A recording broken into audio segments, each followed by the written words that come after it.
the Florida Keys and Florida Bay.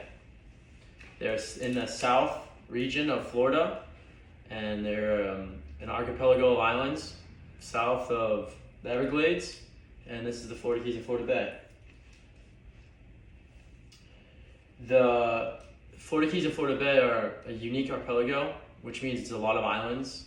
It consists of over 1,700 islands, and these islands have coral reefs. They have lots of fish and wildlife, and also they're vital nursery to lots of small fish. So these small fish would go and live at these islands before they get big, and before they get big, they need a protection from big, large predators that will eat them in the open ocean. Also, it's a diverse reef system, which allows many important animals like turtles, different types of fish, moray eels, lots of lionfish are invasive to these coral reefs, and they're very bad because they eat the native population and don't have any predators.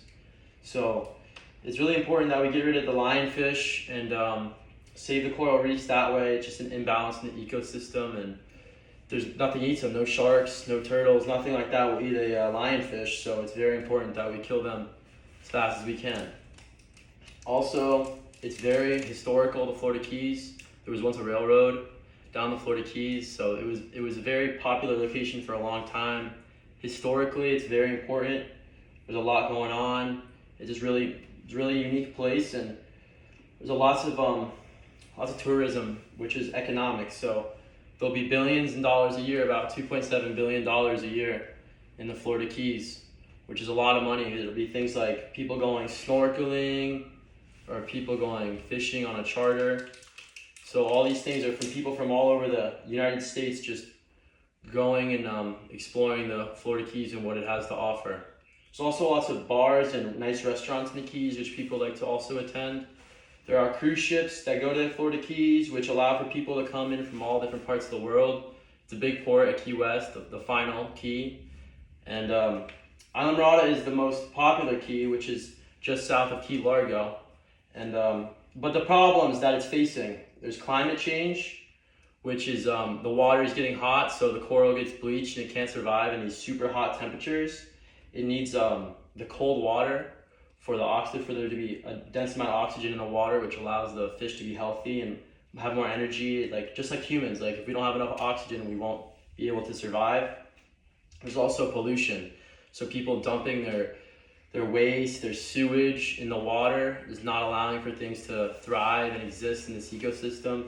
It's just not good at all. Also, there's habitat destruction. So people will destroy a whole seawall and destroy the coral reef to build a home, and man-made sand and beaches just for the more people to come there. And honestly, it's bad for the conservation because people they don't have any remorse for the wildlife at all. The efforts that go on though are big sanctuaries. So a section of the coral reef will be sectioned out so no one can spearfish or fish there. It allows the fish to grow again and have not as many predators as humans are not really natural for them. There's also coral restoration, where people build man-made reefs for the coral to grow, and this allows it to just really flourish and regain its popularity back again. There's also sustainable tourism. An example of this would be people using normal sunscreen or safe sunscreen to the environment. It just doesn't have as much oil, and it's good for the environment and when it rubs off your skin. The things that are going to help the Florida Keys is just people knowing how it's going on and how this can be helped. It also just helps people know what's happening and helps people know what they can give money to and things like that. Florida Keys is very important, and it's here to stay. And if more people come and don't care about what's going on, it's going to be destroyed forever. And that can't happen. So, thank you. That was it. Very good.